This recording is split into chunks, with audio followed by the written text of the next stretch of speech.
13th in the championship. The takeover happened as I said it would. People will be. Oh, when have we got Leeds?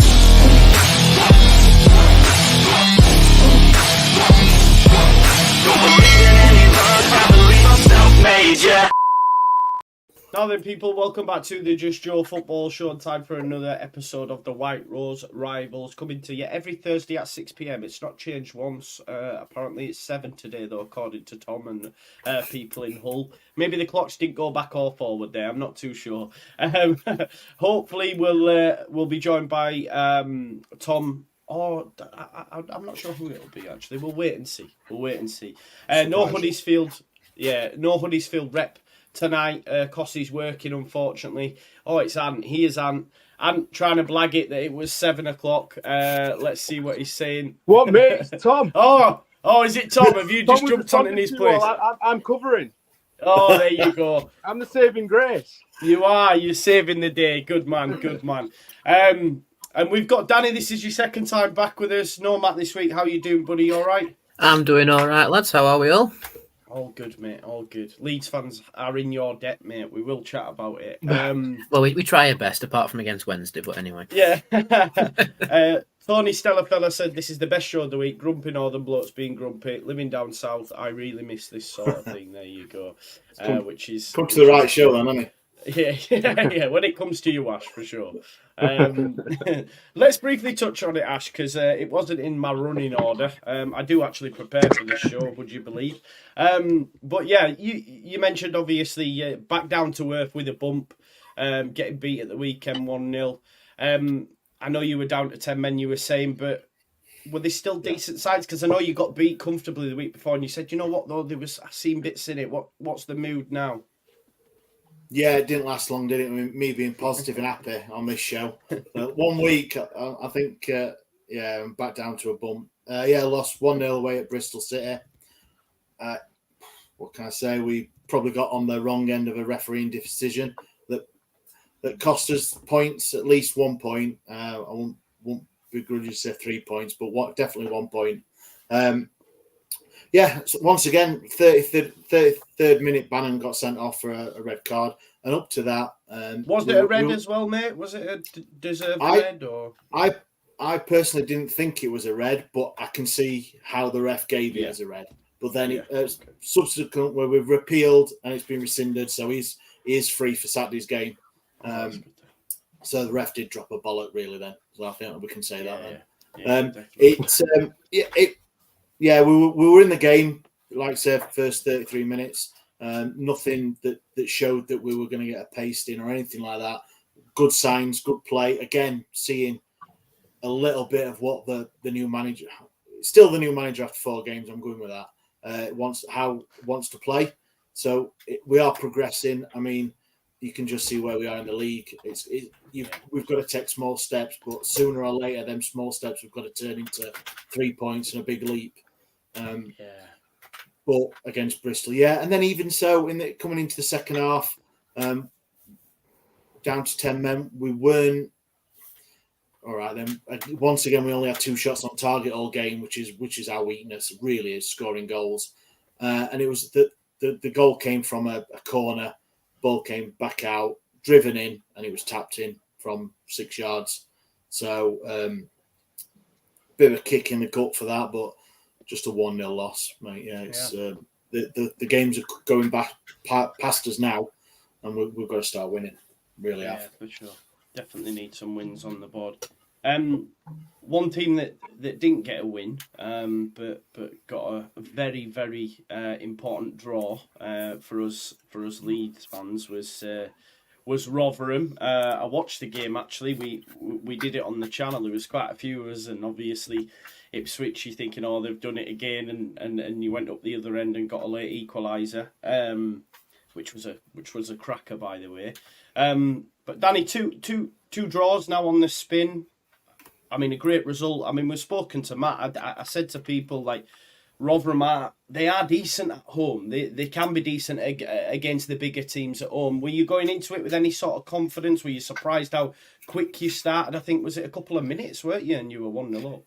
Yeah, I will admit I went into that game with zero confidence whatsoever. I thought Ipswich could absolutely paste us because we didn't play well against Wednesday. We didn't particularly play the best against QPR. And when you get high scorers in the league come in, it's like, oh, God, what's going to happen here? But then Nompe gets his first goal inside 4 minutes, and it's like, what's just happened? And then as the game progressed, it all sort of unravelled. It were almost like a weird switch because Rotherham have always been quite poor in the first half, and then we've suddenly woke up in the second half. Whereas this game, it's the exact opposite. We were at them straight away in the first half and just dropped off throughout the game until Ipswich got their second goal, and suddenly we woke up again and then got the equaliser. But we have a resident Birmingham fan on our podcast, and he said Ipswich aren't particularly the best. Like they can be undone. Best team in the league, Ant tells us. Best team in the league. They were the best team we played. I'm sure. I took that personal. I mean, we haven't played Leeds yet, so I can't comment. Fair. But They were crap when we played them. That same summer. That's a good point. We were. I can get that in. But it's you can see where Ipswich can be exploited, and it almost annoyed me that we didn't exploit it more because there were a few times where it's like we could have gone further in front against Ipswich. And bless them, George Hurst and Freddie Ladipo showed exactly the same standard they had when they were at Rotherham because they weren't the best either on the night. But I think 2-2 is a fair result as a whole throughout the game, I think. And it keeps Leeds in sight of Ipswich and also gives Leicester a bit of a bump up as well. Yeah. So you're welcome, everybody, up the top. Yeah, honestly, we were all Millers. We were all Millers on Wednesday night. Or was it Tuesday? I think it was Tuesday night, actually. We were all Millers for the evening. We were buzzing. It'll be interesting to see after the international break if we're feeling like that when you come to Ellen Road. We'll have to wait and see. Listen, I'm doing a bit of a shit sandwich. We've got a positive for Rotherham. Now we're going to have to talk about Hull, and then we'll finish on a positive for me. But I'm really shocked at the result and what happened. 3-1 again. I know West Brom are a good side. Don't get me wrong, but I do actually rate Hull this season. I think they're a top side. I'm not not under any illusions. You are a good side, so quite shocked to see that result, mate. Yeah, it was one of those where similar to the Southampton game, similar to the Plymouth game that we drew at home, where the scoreline didn't reflect the game. We had control of the game. We had all the possession. We're just not clinical enough in the final third, and that's been our biggest issue from last season into this season. And then we get, the first goal is absolutely criminal. Seri's absolutely class, but sometimes, his concentration slips. He's almost too composed at times, and then he gives a pass away. He literally gives them the first goal, and already you're under the cosh.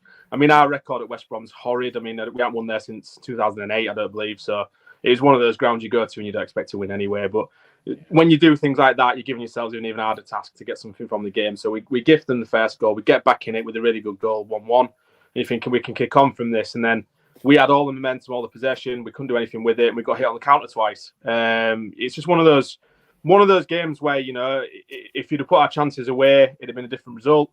We desperately missed Jaden Philogene. He was ruled out in the week beforehand, and we knew we'd struggle without him. And we were playing two number 10s out wide. Obviously, we played Scott Twine out there and Adama Traore, and they're both naturally central players, so they struggled. Left back's a real problem for us. We're still playing a centre back out there, and sometimes put Louis Coyle out there as a right back. So it's a real problem position for us that he needs to address in January. But I'm not worried. Like, we'd won the two games beforehand with two clean sheets, Birmingham and Preston. We've got Huddersfield on the weekend, so it's a good chance to put things right again. And hopefully Philogene's back for it. And it's just, we've got a young naive front line that just needs to make better decisions, and we'd be in a better position. No, that's fair. That's fair, mate. Like you say, we're only 2 points off the playoffs. Not too much ground to make up, and not to jump ahead, but I think you'll definitely pick up 3 this weekend. Unfortunately, Cossey's not here to defend it. But I know, it's a shame. I was looking forward to that. Same. We were saying, me and Ash convinced that they dodged the Yorkshire derbies because they weren't here for ours either, which is a bit of a shame. But there you go. I said we'd finish last week up on a positive. Lads, I know you're not going to like this, but I'm convinced after beating Leicester City that Leeds are the best team in the league, and the reason I say that is because look at Ant's fuming. The reason I say that is just gone like that, mate. Oh, I dear. know, yeah. I wonder reason what I that say that strange is- ping was. We did, for me, we've sort of give Leicester and Ipswich a head start with August, with the state of the transfer window we had, with the likes of Nonto, etc., all wanting to leave and players wanting to take us to court and all this with Sinister, and we had Adams doing the same. And I just think it was a bit of a tumultuous time that since then Leeds United have improved massively. And to go to the King Power and beat them and deserve to win, I know they hit the crossbar, but I think over the course of 90 minutes I thought we were well worth the 3 points. It was a good performance, and yeah, I just wanted to get your opinion on that, lads. Where do you think Leeds are ranking right now? Are they still, because it was last week I was worried we were going to catch Ipswich and Leicester, and then we beat Leicester and Ipswich dropped points against Rotherham, and I'm saying, do you know what, it's 8 points, but the last 2 games now, Ipswich have drawn against Birmingham, drawn against Rotherham, so we're starting to see that decline that we, a few of us said might happen. But you've got Plymouth at home next, haven't you? Yes. Who have not won away all season, and it to me that seems like a very Leeds. Don't. Yeah, 100% it is. You see, the thing is the Championship's that mad that 1 week you can beat Leicester, Ipswich, and Leicester both drops points, and you gain ground. Yeah. One bad result and them to win again, you're back to square one. You've got to catch those two now. You have to put a really, really good run of wins together, and hope that they keep dropping points. And Leicester, I can't see doing it. Ipswich, I think, seems starting to suss them. Whether or not they've got the minerals and McKenna's got that tactical range yet in his game where he can switch it up a bit to keep teams double guessing is obviously yet to be seen. But Leeds are looking most likely, obviously, to catch Ipswich, and they'll probably be looking Ipswich fans behind the shoulders that are quite worried at Leeds. But like you say, let's see what they do against Plymouth first, maybe. Yeah. Still 6 points, aren't you, behind, and 2 games as well. 8 points behind it. Yeah, 8. 8, and they've still got two games in hand as well. So it's the same now. It's the same. Oh, is it? It's the same games now. Yeah. Because they played the Rotherham game, weren't they? Yeah, they played midweek, didn't they? Yeah. But it's funny, Ant, you say that because I'll never forget it. It was the first season I started doing content. I was on All Leeds TV, and I sat and we played Wigan on the Easter. And my whole rhetoric was Leeds United at the top of the home form table. We've never lost when scoring first this season under Bielsa. And Wigan were bottom of the away form table. And I was giving it this. They're not going to... And then they obviously beat us. We went 1-0 up. So when we went 1-0 up, I was like, I'm convinced we win. We've not lost from a winning position yet. And they came back and beat us. So, yeah, I learnt my lesson that day. I was like, just try temper it a little bit. But, yeah, I think we'll be all right at the weekend. We will start to touch on this weekend's game. We're going to start, actually, with the Yorkshire derby. Unfortunately, we don't have a Huddersfield rep. But and Hull take on Huddersfield. You must be confident going into this. For me, they are the worst team we've played. Defensively, they were absolutely abysmal. It hasn't really worked for Darren Moore. We put 4 past him in the first half. And I just think with the way you play as well, especially at home, I know you're better away, aren't you, recently? But I just think you'll have too much for Huddersfield, mate. I'd like to think so. Huddersfield are a team that, and I can say this now because they're not online, I just want them to go down so much because we always lose to them. Do you know what I mean? Do you know when there's that team that no matter how bad they play, you know you're going to lose to them? And Huddersfield are the team, and the lads in my pod, they have a laugh with this all the time. Every single season, Huddersfield away, I'm not doing it this season because I'm sick of going there and losing and all this kind of stuff. And then tickets come out, I'm like, yeah, I'm going. And then it'll be the same. We lose 2-0.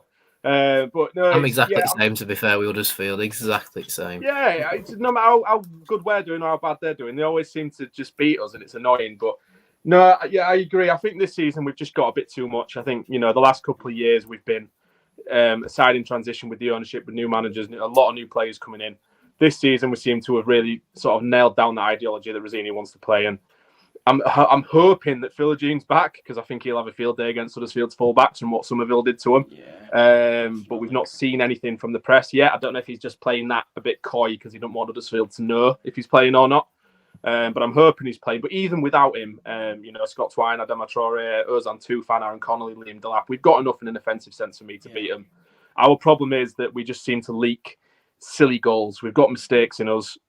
Set pieces, we look a bit iffy sometimes as well. And I feel like that's probably going to be one of Huddersfield's prime sources this season is, scoring from corners and free kicks and things like that. But I just think at home, I mean, we've only won once at home, but we've only lost twice maybe. We just draw too many games, and I think these are the games. If we're genuinely serious about being a top 6 contender, then you've got to win these games. And I feel like we've got a lot of players coming back from injury, gaining fitness again. This is a perfect opportunity for them to go out there and sort of nail down these starting positions with some key players out. Really make a stake for the claim on the shirt, and it's just one of those. But no, I'm envious because it's Huddersfield. But when you look at like the grand scheme of things, we should be looking to win this one. Yeah, I think I'd have to agree with you, mate. They were woeful, especially in them fullback areas. To be fair, Danny, you must be praying, mate, because you're on 11 points, they're on 15.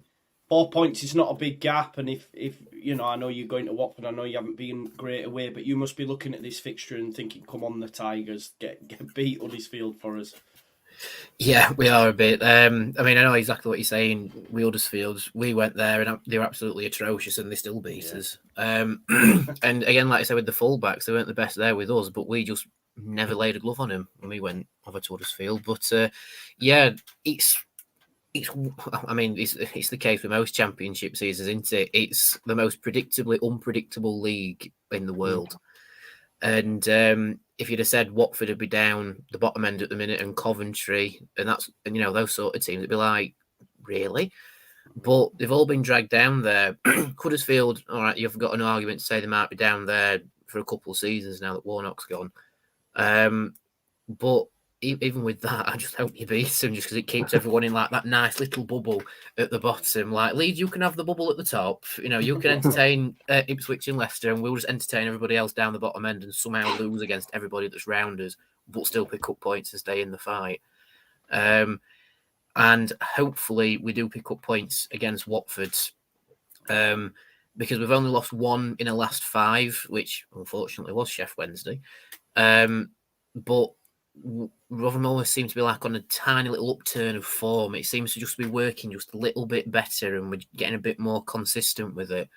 I think Matt Taylor got his tactics spot on against Ipswich, certainly from the first minute, and hopefully he's done his homework with Watford as well, because they do have good players. Watford, they just haven't gelled together yet, and hopefully we have the knowledge on and off the ball to deal with that. And hopefully we get the tactics right so we don't have to make a substitute after half an hour like we have in the last 2 away games. Yeah, there is that. And it's funny when you mentioned about Watford, it's a surprise being down there. I never forget Gareth Ainsworth after game 1 said they'll be up there at the top of the table because they got slapped up 4-1. And it was just like, oh, is that it? Whoever beats you, it's like, yeah, they're going to win the league then. Like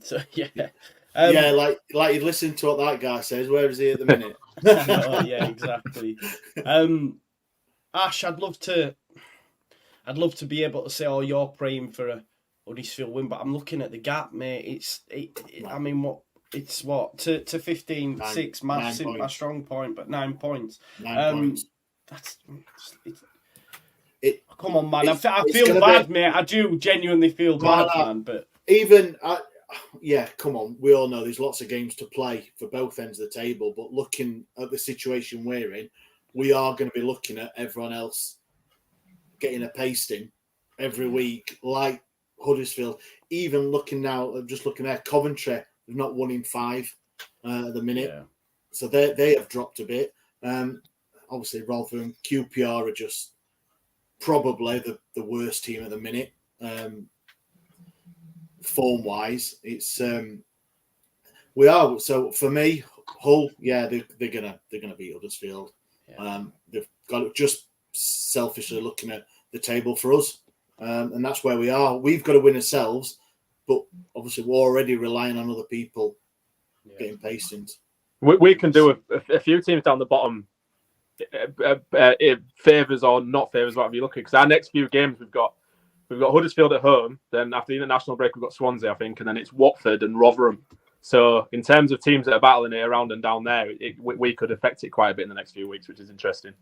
Are you also thinking after the next few weeks you'll be comfortably in the playoffs? Is that what you're thinking? No. If there's life as a Hull City fan, they're the kind of games we don't win. So, yeah, of course. Yeah, it's always the same. Well, let's get some score predictions for Hull Huddersfield. I'll start us off. I think you'll beat them 3-0. I genuinely think you'll win quite comfortably. Ash, what are you thinking? That's exactly what I was going to go with, Joe. 3-0. I can only go with, obviously we got a pasting when we went to Hull, but then again we've had a pasting nearly every week, so it's not a big up on Hull, but they were impressive. So I will go. And what I've seen of Huddersfield and Darren Moore at the minute, he's struggling. So big time. 3-0 from me. What about you, Danny? I'll make it a hat trick. I'll say 3-0 as well. Ant's been blowing out his cheeks every single time we've said it. So everyone's more. You three are more optimistic than our entire fan base. I'm going to go for a 1-0. 1-0 us. I don't think we've got 3 goals in us, especially if Philogene don't play, because we struggle against the sides that come and play deep. I expect Huddersfield will do that. It'll be a game where we have the majority of the possession, quite a few chances, probably fluff a few and get a scrappy goal and hold on to it. So, but a win's a win for me. I'll be happy with that. Yeah. The mad thing is with Huddersfield, even though they played deep at times with us, there was still gaps everywhere, which is not like when Sheff Wednesday came and played that way. It was literally tight. We couldn't, when they played this low block, we couldn't get through. Whereas Huddersfield, there were still massive gaps. It's got to be organised, and if you're going to play deep, it's got to be organised. If you're not organised, it's chaotic, and you just leave space everywhere. Exactly. Right. Okay. Well, we'll go now to who's on my list. Oh, it's Leeds Plymouth. Listen. I know I agree with what Amber's saying. I do hear it, and I don't want to but I just can't see any. I can't see anything but a Leeds United win. Honestly, I can't. I just think at the minute going forward, we're just right up there. I just think the combination with Somerville and Rutter's just different gravy, especially at this level. I don't think they should be at this level, if I'm honest. For sure, Dan James has really come into some form, which I'm not his biggest fan.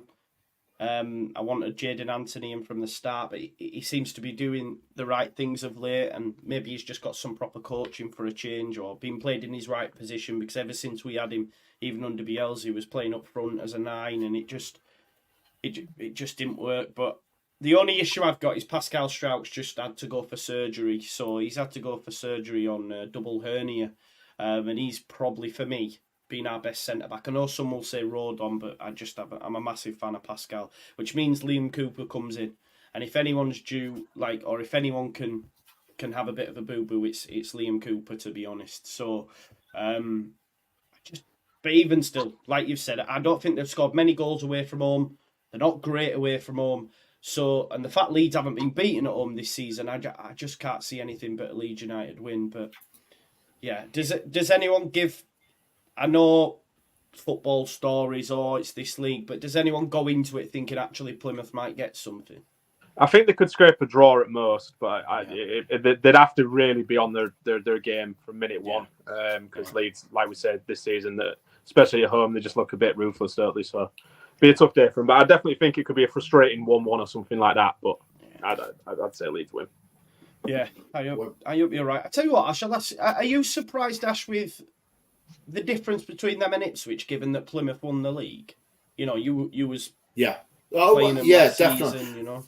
I think I mentioned it before about how Ipswich did their January transfer last season, and they bought to cement their position, and also with one eye on getting to the Championship, because I thought they bought pretty smart.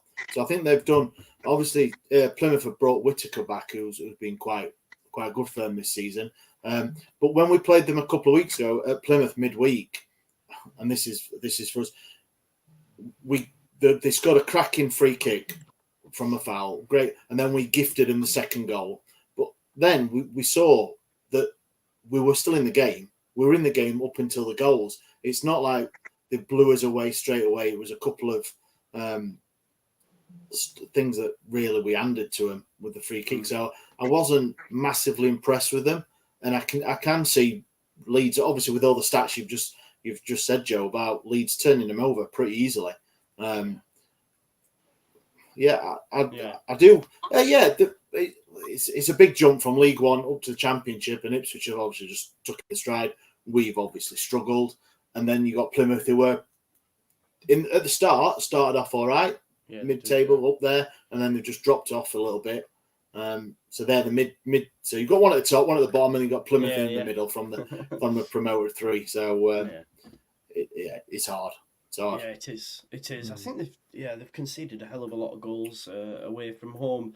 Danny, do you feel that it's going to be a bit of a clean sweep and an easy result for Leeds United at home on Saturday? I think on paper it should be, because Leeds are very, very strong at home, and Plymouth are one of the worst teams away. I think they're only like one position better off than Rotherham are away. Like they've conceded, like I say, a lot away from home. Their home form is carrying them massively this season. And just hinting at Ipswich, I think the reason why Ipswich are so up there is because they're consistent home and away. So it's sort of even it's sent out, whereas Plymouth are just atrocious away, effectively. So on paper and looking at Leeds' home form, I would say, Leeds would win it, but I think it's not going to be a battering against Plymouth. I think it'd be like maybe 1-2-0, something like that. Maybe even 2-1, potentially. Nice. Well, it was quite interesting during the press conference. Daniel Farker just kept pushing this narrative about it. We can't take it lightly. We can't take it lightly. And I don't know if that was a message to the players having come off a good result away at the King Power to then be at home against Plymouth and think, we'll be all right. Do you know what I mean? So that's because that is a real problem, I think, with players, because it's subconsciously, even if they didn't realise, they'll go into it with 20% less effort than they would at Leicester, because you will automatically raise your game. I mean, look at Liverpool last season; they battered like Man U 9-0 or something, and they lost to Bournemouth the week after. So it's just got its mentality in it. That's why you need leaders on the pitch. 100%, and that's what Farker was saying, mate. Were you there? That's basically what he said, Dan. Obviously, he said that about Liam Cooper being back in the side as well. Basically, saying we need them sort of heads to make sure the lads keep their feet on the ground. So that's a great point you make. In terms of score prediction, Danny, you said 2-1, did you? Is that right? Yeah, I'll stick with 2-1. Yeah. Yeah. I'm going to go ballsy again and go for another 3-0 home win, like I did with the Hull. I think we'll beat them. I just think we'll have too much. And what's your thoughts? 3-1 Leeds. I think Plymouth are dangerous on the counter, but Leeds will have too much. Yeah, I hope you're right. And Ash? I'm going to go for an easy 2-0 for Leeds. Nice. I think I do. That's a bit positive, that, for Leeds. I know I'll be getting pelters there, but It's what it is. Well, we're going to stick with you, mate, now anyway. So Sheffield Wednesday, Millwall. Yeah. Who's in charge at Millwall now? So they've just had Joe Edwards announced, who is the he was at England under-20. But he was also Frank Lampard's assistant at Chelsea and Everton. Right. So first job in management. Is this his first game then? Have they had an interim up to this point? No, he only got announced on Monday, I think it was, or Tuesday. Okay. So this is his first crack at the whip at management, and who better? Are you worried about the new manager bounce, mate? I don't know, because if it was an established manager, one off the merry-go-round, you could know how he played, how he sets up from previous jobs. It's a total new one. Obviously, forgive me, I don't know any England under 20 games or anything like that. I don't know how he likes to play, how he likes to set up. And no doubt our manager and Sheffield Wednesday haven't got a clue either. So the new manager bounce, I don't know. Probably not. I'm hoping it's going to be a bit too much for him in his first game with 29,000 Wednesday fans at Hillsborough. Intimidated for his first match. Obviously, he's been at Chelsea and stuff, so he's been in stadiums for far more. But being the man where the buck stops, it's going to be a different proposition. He's 37, so he's a young manager, so to speak, as well. Pretty positive, but I always am on this show, aren't I? I'll probably say 1-0 again, like I say every week, but.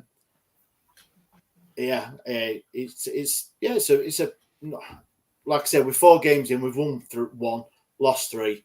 Your last win coming at home, though, right? So you've got yeah, to be so positive going into this one. Yeah, it was an easy home win last time out. So I'm hoping we carry that through. And we played obviously Bristol City, who got. Oh, right. Brilliant! We don't like Lampard. We don't like Lampard. So yeah, he's shite. I'll take that definitely. I hope he's as good as Lampard. Yeah, it was a second win at home on the bounce. I really put a good spring in the step, and then go from there. Hopefully it does. Oh, go on, mate. So I was going to say, and obviously with Bannon with his red card being rescinded, it's a little bit of a boost as well, because we're not blessed in the centre midfield with players at the minute. So it's it'd be good to have him. Hopefully, mate. Still just in there. Got to keep chipping away, try and get points on the board, and see what the man up top's got for January, I guess, with Chef Wednesday, and see what they can do. Because have you not been looking at social media? I'm trying to find positives for you, mate. Do you know what I mean? If you'd only just stick in an extra £100, you might be able to get a new player as well, mate. Do you know what I mean? Mate, it was all ready to go, mate. It was there. It was ready. It was already set up for the bank transfer. Maybe sing one of them charity songs. Remember, like Feed the World and that. You could all be like doing Band-Aid, Jeff Wednesday. Yeah, Band-Aid. Like come on now, lads. Is that what the next travel lines is going to be then? we could go out Christmas number 1 for the Owls. Come on. Oh, come on, lads, now.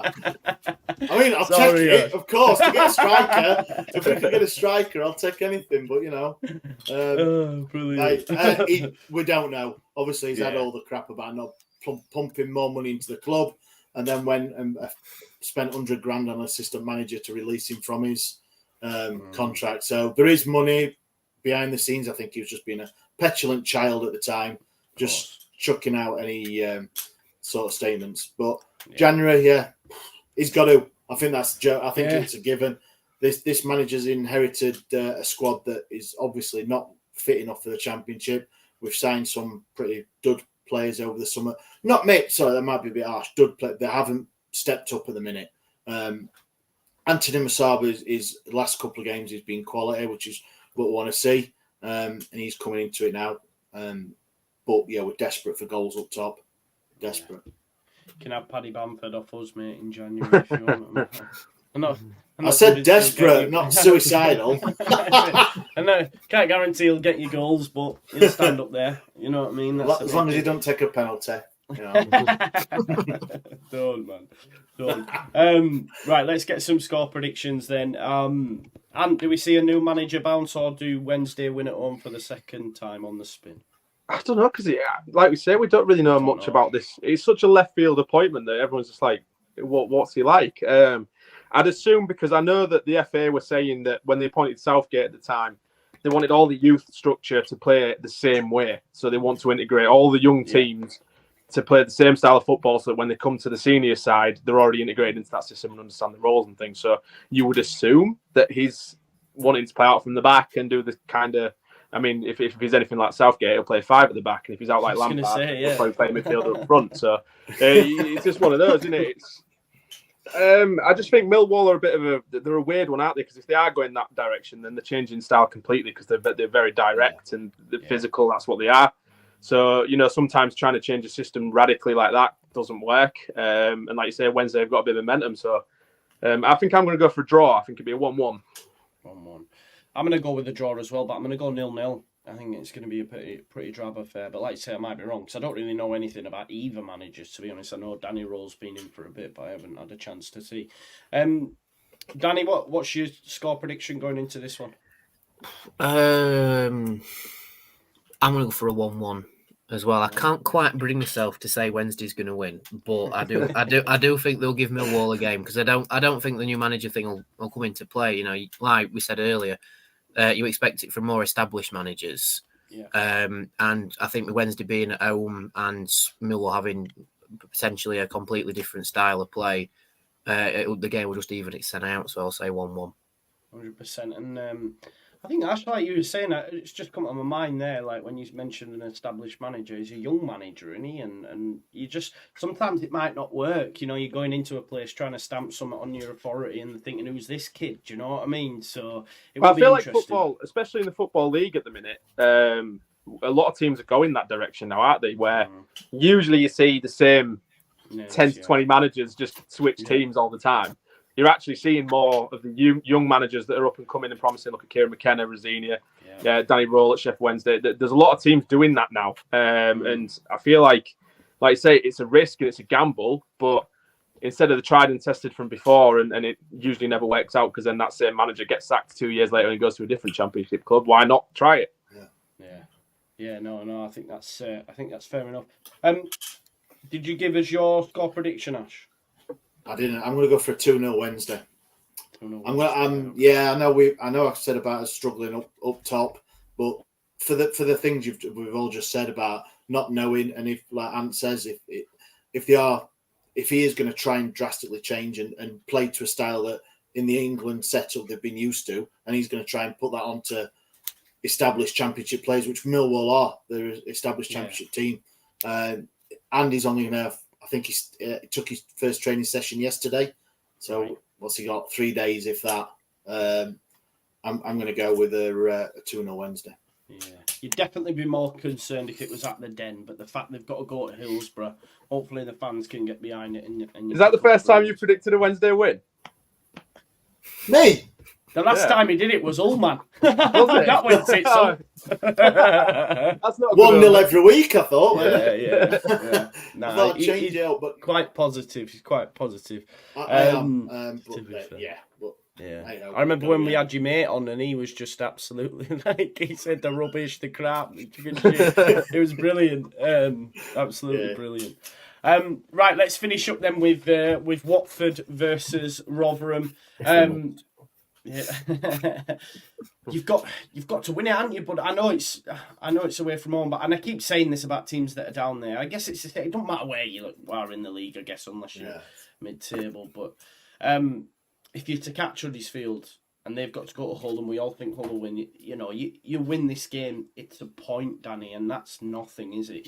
So what are you nervous? Are you just think, look, it's away from home. We take what we can. Yeah, I think at this point now, it's away from home, take what we can. But I do think if it does result in the first away win, it'll be quite a big catapult because it's that dog off your back, isn't it? We've finally got the first away win.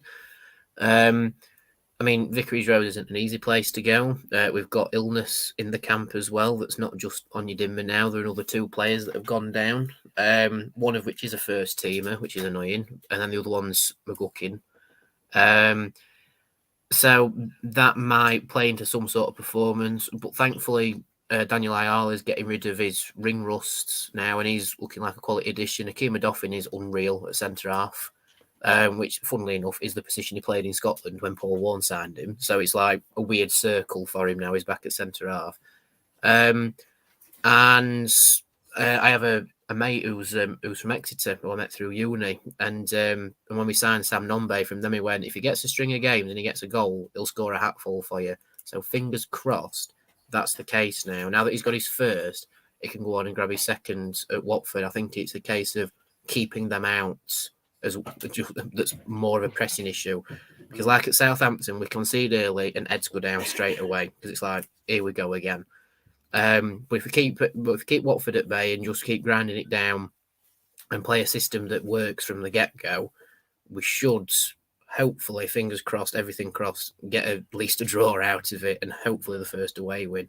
Because I can see it coming now that we've got that draw against Ipswich and we're slowly improving week to week rather than having a good performance and then being shocking and then a good performance. Now that we're finding the mid-ground, hopefully we can take that on the roads and bring more consistency. Yeah, I hope so, mate. I hope so. I hope you beat Watford. For sure. Lee Baird says, "What's the lads' channels? Would like to watch the Wednesday meltdowns." Lee, they are in the description. That's a bit harsh, isn't it? Yeah, they are in the description. All the lads' respective channels and that. So make sure you do check them out. I feel like this one's a hard one to call. For me, Watford Rotherham. I mean, it wouldn't surprise me if Watford won Rotherham or it's a draw. You know, it's genuinely sort of. Just sticking your finger in the air and seeing which way the wind blows. I don't know how to call it. And what your thoughts? Same or? Yeah, it's. I would really like Rotherham to win because I feel like if they don't win, their first away win will be at us. So I'd like them to get that out of the way. They got Leeds after the international break as well, mate. So there you go. So one more chance if they don't. No, yeah, it's a tough one because Watford, like last season, they were a relegated Premier League side and they had a lot of quality in the side, but an absolute basket case in terms of management and their ownership, which they still are. But this season, they've decided to sort of try and say, right, we ain't got that money, we're not going to spend it on the side. They've probably got more structure and more tactical rigidity in the system, but not as good players. So they've not really benefited at all. But like I say, Rotherham, they have a really good performance in them. Like at Ipswich, I didn't give them a chance, and they somehow get a point. And it's one of those where those kind of games, they're not bonus points if you then don't back it up by beating the sides around you, because you've got to beat the sides around you and get points from the top to claw those gaps up. So if you then lose to Watford, what was the point? But no, I give Rotherham a fighting chance. I think it would be a draw. I'm going to go for a draw. I'll go for a 1-1. I think again. Nice, I like that. What about you, Ash? Do you want? Well, you'll need a Watford win, won't you? Really? Yeah, need a Watford win. Even though they've got 18 points, they are not down there, but they're 16th, so they are within touching distance of not us, obviously, but other teams. I mean, they're unbeaten in the last 5. They're unbeaten in the last 5. Watford, 2 wins and 3 draws, so they are in a little bit of form-ish. Weren't impressed with them when we played them a few weeks ago away. At Watford, they won 1-0 in the 83rd minute, I think it was. But I don't want Rotherham to win for obvious reasons. So I've got to go for a Watford win. I'm going to go 2-1 Watford. Yeah, it's quite interesting you mentioned that. Go on, mate. So I was just going to say, obviously Rotherham are in a little bit of form themselves, and I agree with what Ant said. Like it's great getting the points against Ipswich. If the teams around you fail. So I think Rotherham will give it a go. I just think it'll be Watford 2-1. Yeah, it's quite because when we played them, they were absolutely shocking, and we beat them 3-0. But then when you mentioned that form there, just looking, 3 draws and 2 wins isn't a bad return, is it? So maybe they have turned a corner. So it might be tougher than I first envisaged. I am going to go for a Watford win just based on the form. I feel bad, but 2-1 Watford, I think. Danny, we'll finish up with your score prediction, mate. You're positive. Can you get that first away win? I'm going to go very bold with my prediction. I'm going to say Rotherham's going to win 1-0. Love it. I hope so. I do hope so, mate. I do hope so. Well, that's all the predictions in. Thanks again for a great show. Really enjoy this show. I know the regular viewers watch it as well, and I'm always getting messages. Is it on tonight? Is it on tonight? It's definitely on every Thursday at 6 o'clock. That's for Tom. Probably listening, Tom. Yeah. He said, "Oh, boy, we're 7." No one's ever said 7 ever. So I don't know where he's got that from, but there you go. I think he just bottled it after the result, and then didn't want to say. He always goes missing after a loss, doesn't he? He bottled it, and Cozzy's not on, so I thought he couldn't handle him. I think that's why he bottled it. Yeah, it's a shame Cossy's not here as well, but no doubt he'll be here next week. And then when Hull have humbled them, you can have a little joy. At, if Huddersfield win, you won't see me. It'll be Tom. I love that, lads. Have you got anything on the respective channels coming up over the weekend that people might want to watch? You can have a bit of an exclusive from us. We've not announced it yet, but we're going to have ex-player Stuart Elliott on next week. Nice. So that'll be a nice chat on the 15th, I think. Yeah, the 15th Wednesday, isn't it? Yeah, nice. Wednesday. We're going to have him on and chat about when he was obviously a player. So that'll be an interesting. Have you got the Content Awards coming up, or is that already passed? Yeah, that's on Thursday. This Thursday? Next Thursday, Thursday sorry. coming up. Yeah, next week. Yeah. Oh, nice. Well, good luck with that as well, mate. And like you say, I hope you have a great day down there. Or is it? Cheers, mate. I'm making a full weekend of it. I'm staying there till Sunday. I booked Thursday, Friday off work. Love Stay that. there till Sunday. I love that, mate. Liverpool is great as well. Like, Liverpool is great. As a night out, Concert Square. Get yourself there. It's great in Liverpool. Boys at Rotherham Wednesday. Anything? You can catch our show in about an hour's time. We're going to be live previewing Watford, and I was basically saying the same thing that I've said here, just with more ranting and raving from Mick, I think. And we'll be also reviewing the Ipswich game as well, and their new chant, which seems to be handball. Oh, right. Handball. I love that. Come on, Ash, Gibbs. What for us, mate? Just the usual meltdowns that everyone can tune in and watch, That's for Lee there. So, now the usual, we put our weekly one out on a Monday night, and then we have preview shows. So our preview show for Millwall game went out this morning. Great chat with the lad of the Millwall podcast. And then, just bits and pieces when we get specials or just put out any content. It's all free, so we love doing it. So why not? Yeah, man. Yeah, great stuff. Make sure you check everyone's channels out, folks. We'll be back tomorrow evening for the big match preview live with Andrea and Lockie and maybe Joe as well. I'm yet to reach out to him. So make sure you keep it locked in. Thanks as always for watching. Check out previous shows. Check out these lads' channels as well. Check out the sponsors. And we'll see you next week, folks. No, we won't, because it's an international break. I hate international break. It's the last one, though. It's the last one between now and March, isn't it? So we've got just wall-to-wall football after that. I think there's last time we have to 7 watch games. Jordan Henderson. Yeah, well, you would hope, mate, unless he takes him to the bloody Euros with him. I hope not. How he's in that squad's mental. We're on about the new manager at Millwall not knowing what he's up to. An established England manager, we ain't got a clue what he's up to. Yeah, he could do anything, couldn't he? Could do anything. It's mad. It is mad. I just think he's doing it at this point to I don't know, I can do what I want kind of vibe, because it makes no other sense to pick Jordan Henderson. But anyway, we move. Thanks always for watching, and we will see you in a bit. Yeah.